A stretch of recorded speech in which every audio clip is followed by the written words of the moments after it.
Welcome to Color Country Politics, where we discuss all the important political issues facing Iron County, Utah. Our guests include elected officials and community leaders in or representing Iron County.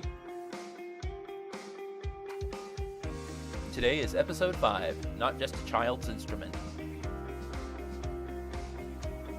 Welcome to this week's episode of Color Country Politics. I'm your host, Jesse Harris. With me, I have Jennie Hendricks. Hello. Cindy Bulloch. Hello. And our special guest, Debbie Johnson, the current Hi. Iron County Recorder. Thanks for coming out today. Thank you. So, why did you decide to run for county recorder in the first place? Aside from the glamour, So much glamour. What drew so you much to glamour. that office? Do you know, I can't say that I ever aspired to be the county recorder.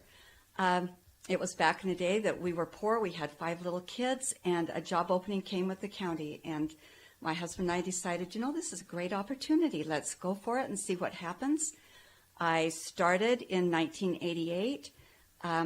Dixie Matheson was the new recorder at the time, and she gave me a chance and hired me up, and I did nothing but just menial things. I did computer input. And the computer was brand new back then. On a big square. Yeah, brand new back then. And up until that point, they had just been writing in the big abstract books. Every document was written by hand. Uh-huh. Everything was done that way. And so I was trying to learn the computer. They didn't understand it, so they were having a hard time teaching what to do. But that's how I started. And then through the years, as you move up and you learn more things and have more opportunities, then after I'd been there about 16 years, I thought, you know what? I might outlive these guys.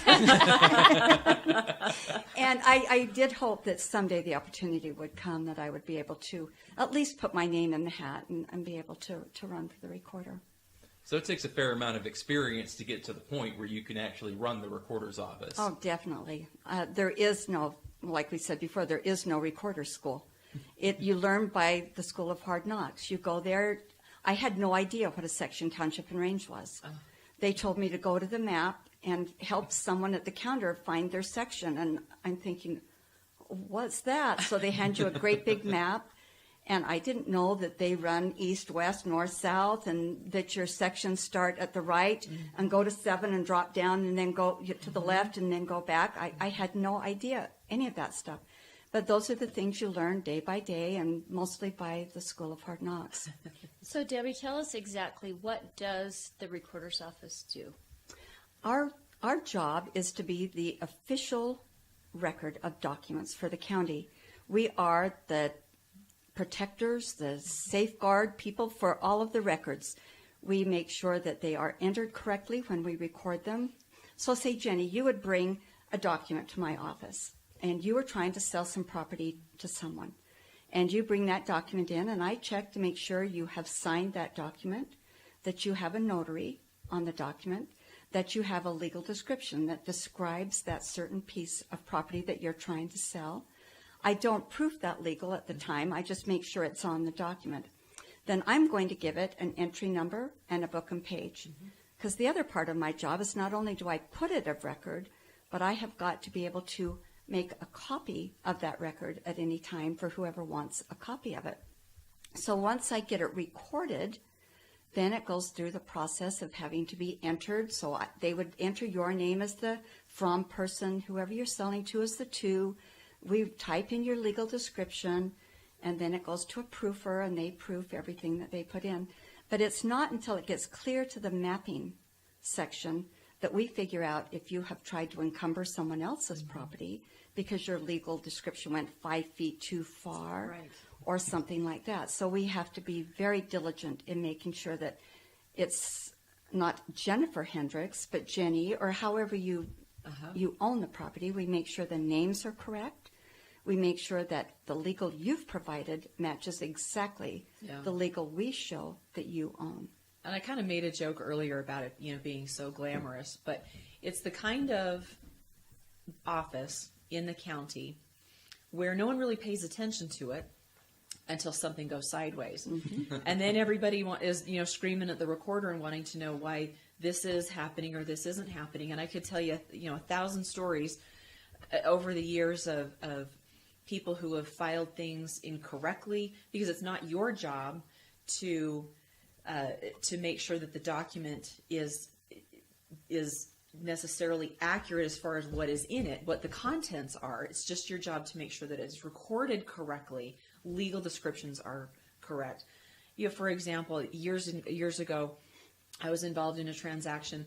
We went clear through the whole thing, got to signing, to settlement, and realized that the legal description, it was for a twin home, was for the wrong half. No. So instead of the east half, it was the west half.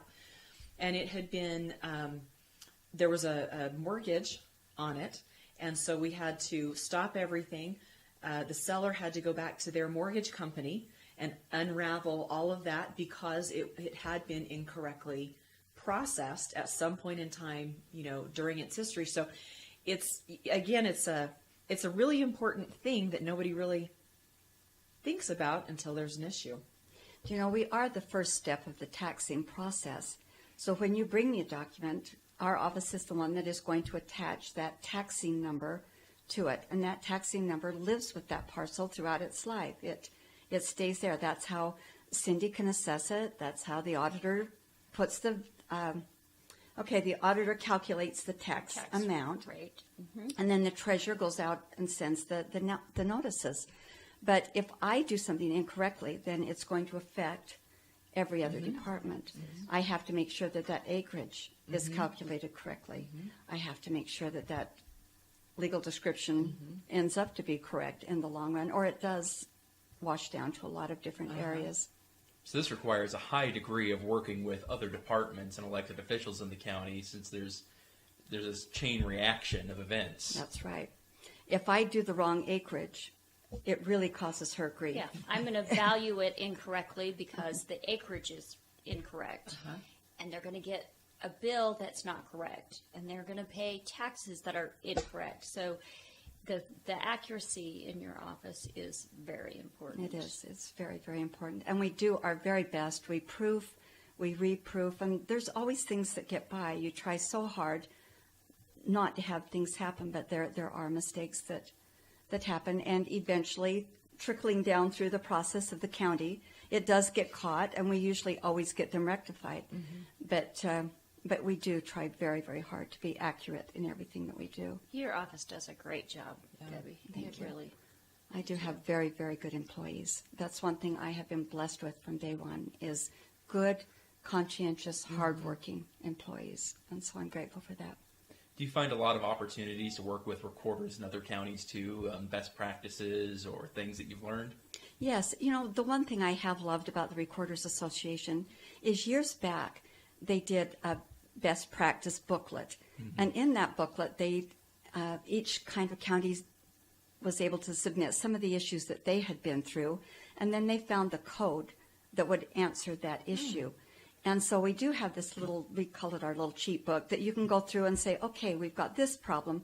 What code is going to back us up on that?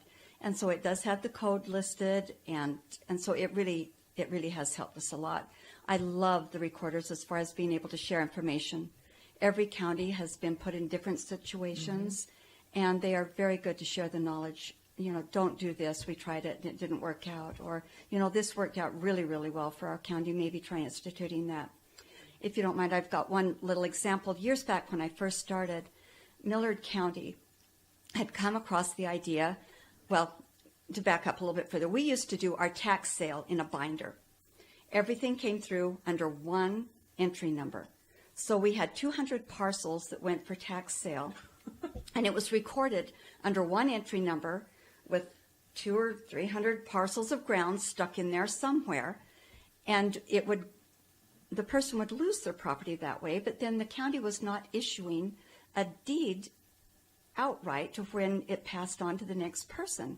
So then all of a sudden you'd be going through your abstract, which is our history of the parcels, and find, oh, it went from John, now Joe so-and-so has it, but we didn't know why it was in Joe's name. Anyway, Millard County had come up with the idea of making sure that the treasurer recorded the paper that says this property is going for tax sale. So we record that now, and then the day of the tax sale, we record a new document that says this was sold, this was retained. Then, a few weeks later, the auditor's office brings us down a tax deed from the county to the new owner. So it really makes a nice, clean chain. And thank heavens for another recorder that gave our recorder the idea to do that, because it has truly been a good thing. You know, one of the things I think that we deal with kind of in the rural areas that maybe larger metropolitan areas don't have to deal with is you record water rights as well. And I don't think that's really common. How does that process work in your office? You know, it took me years to figure out that we recorded the water rights all right. And we sent copies of every water deed to the state water engineer's office. Unbeknownst to us, they were going in a box and in the basement. Yeah. But we did not know, so we did not tell the people, you need to take this document now and file it with the water office. Yes. And so for many years, there were real issues with that. Yeah. Now we send everything to the state. The state is the one that's supposed to be the final say. We send an email right up there. If the name is the same, if the water right number is the same, they automatically transfer it and everything's fine. They do not have to go file it at the water engineer's office anymore. And I'm just going to go back just a little bit. I'm not sure that all of our audience knows when we talk about the tax sale or what that even means. So in Utah, if you have unpaid taxes for 5 years, then it goes to a public auction and is sold to the highest bidder. The bids start at the unpaid tax amount. The county does a really good job trying everything they can to let people redeem or pay those taxes off. But we do have tax sale every year in May, third week of May generally, and we sell those parcels that have taxes, a 5-year unpaid taxes on those. So sorry, I don't know. That's who perfect. We all know, but there may be people listening. No, that's that don't. Well, hey, people are here for the inside ball. That's right. You know, one thing we have found though is that most people truly do try to redeem their property if at all possible. And so it's just those few stragglers that. Yeah, they're usually not the most desirable property, or there's something that is. Maybe it doesn't have water, doesn't have legal access, some strange thing that would make it not as desirable. I've seen people who have inherited property out in Burrell. Never seen it. And, they're 7 states away, and it's just not something that they're interested in. So sometimes it's not as tragic as it sounds. Another practice that they did years and years ago was they would do a less system. They would say, here's this parcel of ground, and you'll start at the taxes. Now we're going to start lessing feet or something like that. So we had parcels for years, 1 inch wide by 250 feet long, because they had lessed it down to that amount. Can you imagine how you'd feel when you went to tax sale if you did not read that legal description?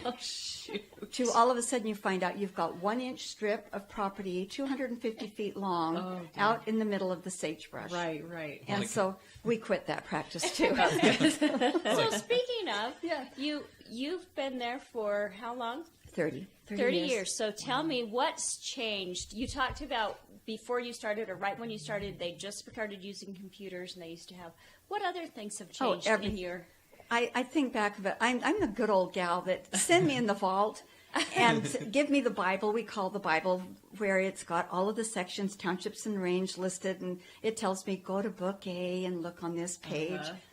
And that's how we did it for years. You just went to that book, and it told you where to go. And then the computer, when we had to learn how to search on that, we were just like little lost lambs. I'm here to tell you, because we really had no idea how to do it that way. But it's marvelous now. We have everything backed up. Everything is on the cloud now, to where you can find anything you want on the computer. And that is nice. You can do most everything remotely. You can record remotely now. You take it to an institution, and they simplifile or e-record.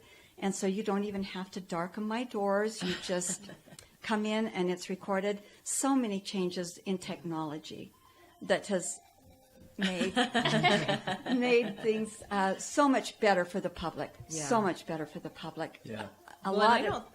There's so many people that rely on that recorder's information. It's just us. It's okay. But there's so many people that rely on that recorder's information. You know, if I want to do a market analysis on a property, I do it right from my office, right from my chair, and I can get square footage information, age information. I can go look and see, what their original mortgage was on it. That kind of gives me an idea of, how much room do we have versus where they are in the market and equity position and so forth. So just a tremendous amount of information that not just realtors but appraisers, and then of course you got the title industry that is so heavily involved. It really touches a lot of people in the industry, lenders and lenders. So it's the technology part of it is something that helps a lot of people in the community. And when the courthouse was being remodeled, and the site was down a couple of times, it throws everything into chaos. It really does. And the people they call in there, they're almost in panic mode. What am I doing? I'm way down here. I need this information. And so we did our very best through that little transition area to look up whatever information we could and get that information to the people. Our big books that we didn't have a lot of them scanned at the time were locked in a closet down in the basement of the building here. So that made things a little bit difficult, but we did try everything we could. Many of the time I was hoisting one of my employees on top of those stacks, and they were crawling back through there trying to find a book.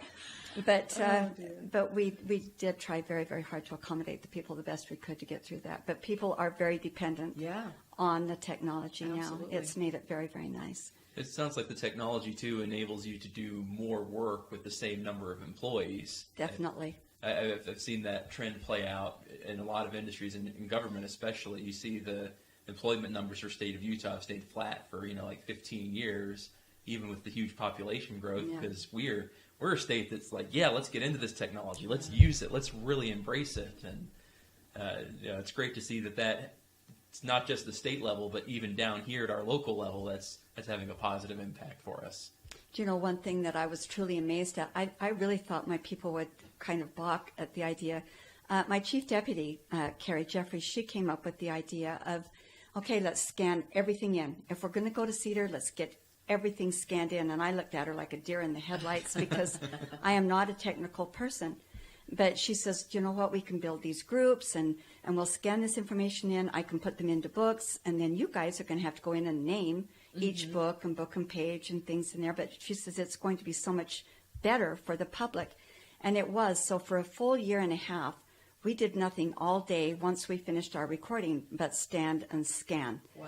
As fast as we could scan. We just got it in there. And then another person would sit there and do 1, 2, 3, 4. I mean, very, very monotonous work. But they worked their hearts out trying to get everything in there as best they could. So beneficial for the community and the people who rely on that information. Yeah, that's for great. sure. Yeah, that's great. So what about privacy? That's a real issue, and I think we should make sure the public understands that your documents are public records. So can you talk about that a little bit? Or Yes, everything in my office, and I really don't know if people, like you say, do understand that everything that comes through my door is for public use. Anyone can come in and look at it. They can get a copy of it. They can't change it or make any alterations to it that way, but they can have copies of it. So if people do put a lot of private information, Social Security numbers, driver's license numbers, anything like that on their documents, they do have to understand that it is illegal for me to redact that number off, and so it's going to be on there for the public to view. yeah, I remember not long after I started working at the county, I was shocked that you could look up where I live. My house, everything about my house is public, but nobody can know what kind of car I drive. It's kind of one of those crazy things. DMV motor vehicle records are protected and are not private, but ownership of property is private. I just think that was kind of an interesting. But, if we do try to keep things too into ourselves, then that's going to make Jenny's heart very, very Right. difficult. Yeah. The title company's job very, very difficult. Sure. Banking industry, things like Yeah. that, it makes hard. So we do have to put the information out there, but it is a little unnerving to know that somebody can come into an office and see your property. And Right. we have pictures of some of them. Now, you did take that wonderful technology away from us, which I loved immensely when you got your new computer system. But We're working on pictures, getting it back. I hope so. The pictures, it's so fun for people to able to bring up their parcel and say, oh yeah, that's my house or that's my neighbor's house, and then they know that they're to the right place. So so that is nice. So we know that a lot of information is public, for instance, the legal description, which can be an actual legal description, or the address, square footage, acreage. You can look up the amounts of the original mortgage. But I know Utah's different than some of the surrounding states. What is important in Utah that remains private, relative to some of our surrounding states here? We're a non-disclosure state, and so I would never really know the sales price of a piece of property.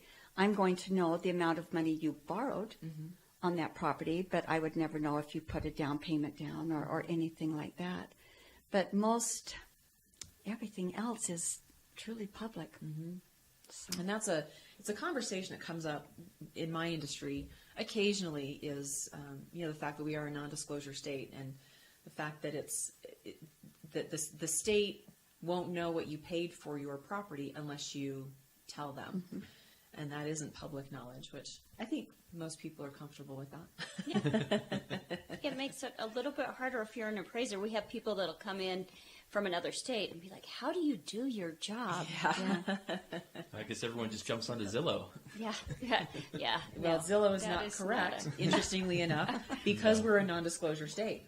And as an industry, we don't report sales prices to Zillow. To Zillow. Kind of a segue into my industry. But so your Zestimate is typically doesn't have anything to do with reality in Utah, because Zillow pulls their information from public records.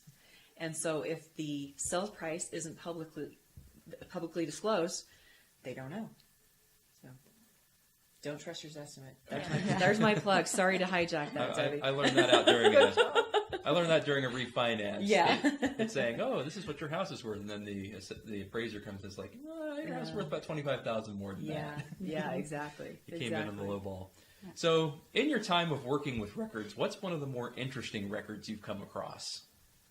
oh heavens, we've got so many. We have every record that's ever been recorded in Iron County, 1850s. Wow. I've got all of those old handwritten. They come in little tiny books, and the writing is glorious to look at. It is beautiful, but almost impossible to read. Right. I mean, the swirls, the beautiful things that make penmanship lovely to look at, but it's very difficult to read. But our records do go clear back into the 1850s.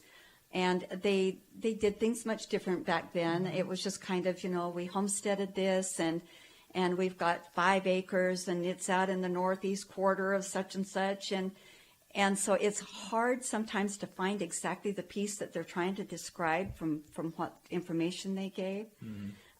Chains, they measured with chains and links. Wow. A lot of the descriptions come up with so many chains. And I often wondered how that would ever be accurate, because if your links were a little thicker than the next chain, or your, then it's going to be off a little bit. And you go 500 feet with an odd chain, and it's not going to be the same as the chain before.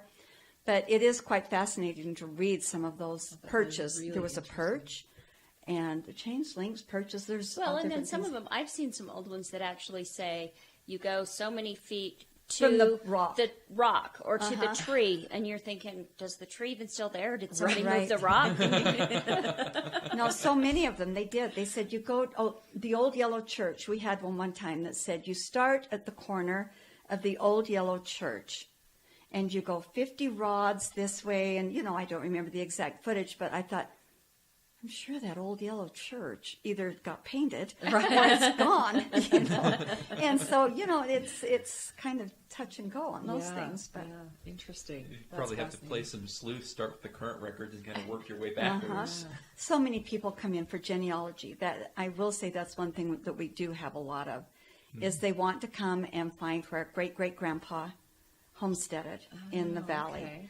And it is a huge challenge for us because they have nothing, absolutely nothing to go by, other than it was probably in the late 1800s, and my great-great-grandfather's name is such and such, but we have so little information. So at that point, all we can do is get our old indexes out and start looking for the name. Wow.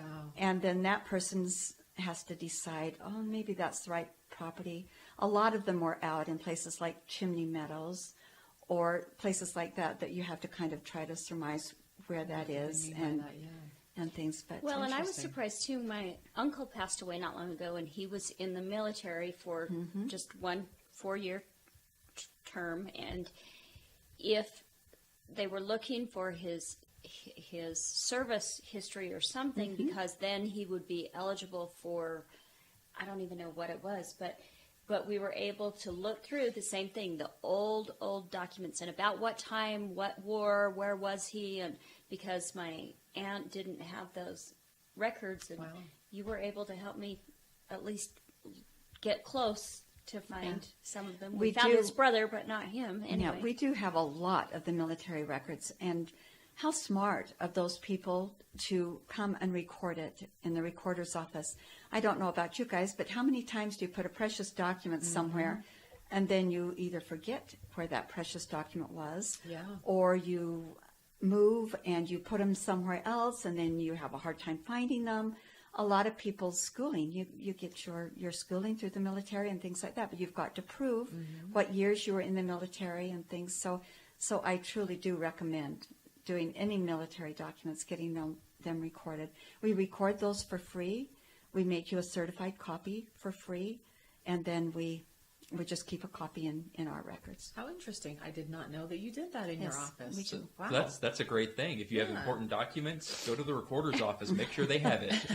Right. It'll be attached to a piece of property, Right. But it's still there forever. Fascinating. That's great. That is really interesting. Yeah, otherwise you could lose it in the back corner of a file cabinet. And you also have to, we have many people there for a few years that wanted to come and record their wills because they were afraid their wills were going to get lost or their kids wouldn't abide by them or whatever it would be. But what they didn't realize at the time, we do not like to do wills at all because there's a lot of private information in a will, and that is all public record. And so what you're deeding to Susie and Ben is right out there for everyone to know. And so we do not recommend wills and things like that. So But you do record death certificates. we do record if it's attached to property. Right. If it is attached to a piece of property. Interesting. So what would you say would be your most amusing story as an elected official? Oh, heavens.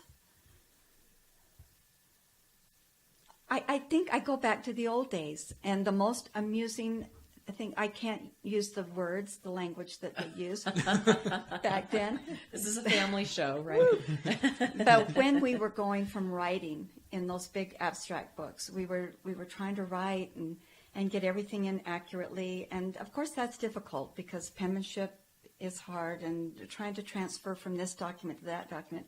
But when these ladies were starting to go and having to type these legal descriptions onto the computer and figure out, okay, what symbol is going to equal a degree or a minute or a second mark, because that's how property is measured. And the language was colorful, may I say. And then trying to get everyone on the same page. Right. Some people would use an exclamation point to symbolize the degree. Others used an asterisk. Some people used a question mark. But then it just threw everything into tilt, and then the computer would throw out errors because it all has to be the same. Right. So then we spent the next 5 or 6 years going through all of the documents again and having to standardize how it went in. Wow. How it went in. Oh, So man. that was truly an interesting very interesting time. We went on the computer in 1983. I didn't start till 88, but 88 was the first year that they quit writing in the books because nobody trusted the computer. Right. They would just not, they would not let go of the books, and they did not trust it. And so we wrote, they dual did the work for Wow. 83 to 88. Wow. So I want to get down to the reason of why we have you here is that you're retiring. Yes. Congratulations. Thank heavens. 30 years. And it's not that thank heavens because I've loved my job. It has been a marvelous place to work. Wonderful people to associate with. I've learned so many things and had so many opportunities. But I am so ready to just travel and do the things that I want to do. Sure. It sounds like you've earned it. It's been great. It's been interesting. It's been an interesting career. So why did you decide to retire now in the middle of a term rather than waiting until end of term? Well, that's interesting. When I started working, I told my husband, I'll work for 30 years because I know we need that pension, but I'm done. At the end of that 30 years, I'm done. And so 2018 has been on my calendar for 30 years. Oh, wow. As being my year to be done. November 28th, 1988 was the day I started working. Wow. And so I told him I will work till the end of November 2018, but then I am done. I'm having December all to myself. Well, and that plan was going fantastic until 4 years ago, the state legislature decided that all of the elected officials should not be on the same rotation as far as when they're up for election. Mm-hmm. There had been an instance where 2 or 3 counties had lost all of their elected officials in one cycle. And that is very, very difficult on a county. So the legislature went ahead and they had the assessor's office, the treasurer's office, and the recorder's office, and they put us on a 6-year term so that it would stagger from some of the other offices. Well, then I was put in the situation, am I going to give up my 2018 goal that I've had circled for 30 years and stay the extra 2 years, or do I go ahead and say you're going to have to pick an interim person for those last 2 years? And there's a part of me that said, my health is still good. I could still go to work. And then I think, but in 2 years, is my health still going to be good? And I've missed those 2 years of being able to travel in my trailer or do the things with my grandkids that I wanted to do. And so that's why I just stuck with my 2018 goal that I've had for 30 years. And it is going to put us in a position of having the Central Committee pick an interim recorder. I want to pick up on that. You're probably going to go to the same place, but so kind of talk us through what is the process for finding your replacement midterm. What does that look like? Well, what it is where I am a Republican. I've stayed in my office as a Republican. The Republican Central Committee, which is the chairs and vice chairs, the elected officials, and the party leadership, makes up this Central Committee. And that group of people will have the opportunity to, they had the opportunity to take applications for people that would want my job. Mm-hmm. And I think they had 3 names turned in to them. And then they will have a meeting. And during that meeting, these people will have the opportunity to speak to the group. And then they will be voted on by this Central Committee. And that's actually coming up next week. Yep. Yeah, it is going to be October 25th. That's on Thursday. They're going to have a candidate meet and greet starting at 5:30, and they will start the meeting at 6:30. Certainly, you do not have to be part of the Central Committee to go if you'd like That's to go right. and just see things. things. Yeah, anyone is welcome to come and listen in. Look at the process. Sure. You will be credentialed, and only the voting members are allowed to vote, but anyone is welcome to come to that meeting. Yeah. And I highly suggest people getting involved in things like that. When I started to work, I had never been to a caucus meeting. Wow. I had never really got into politics, and I didn't realize when I started that it was a political career. I didn't even put that all together. And so as soon as I started, the recorder really encouraged me to start going to my caucus meetings, get to know how the political system works. Try to stay involved. Do as much as you can. And I truly suggest that to people. I don't think people realize that it's our local government that truly affects their life. It's not as much the national stage that's going to affect you as our local government truly affects you. Very, very well said. Yeah.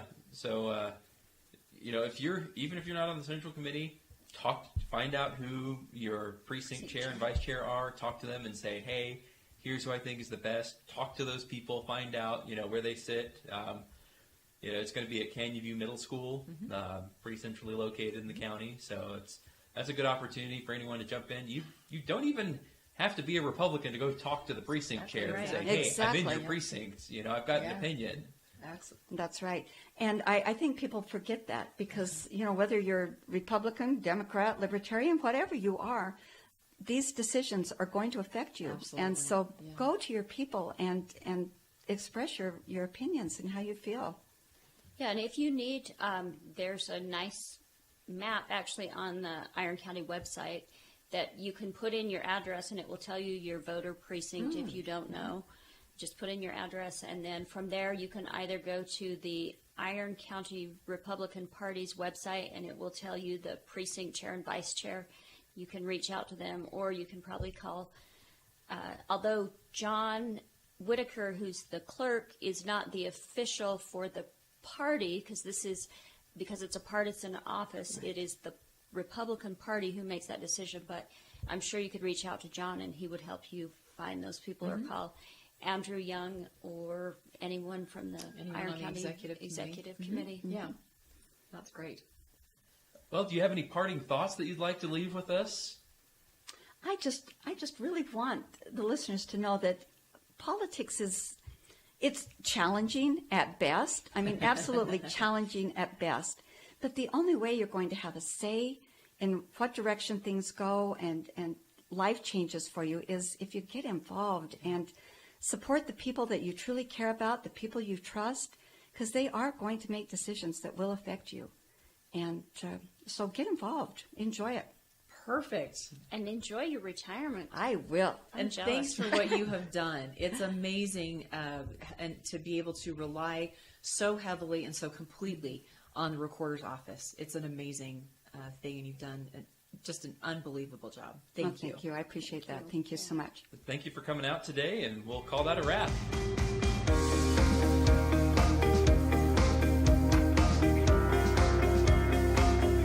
You've been listening to Color Country Politics, a production in cooperation with Utah Politico Hub and graciously sponsored by Century 21 Prestige Realty at 121 North Main Street, Cedar City. Special thanks to Amoeba Crew for use of their song Background Indie Rock, licensed under Creative Commons. Subscribe to our podcast on iTunes, Google Play, or wherever fine podcasts are found. Also, check out our YouTube channel where we post video of our interviews. And don't forget to follow us on Twitter, Facebook, Google+, and our website at www.colorcountrypolitics.com.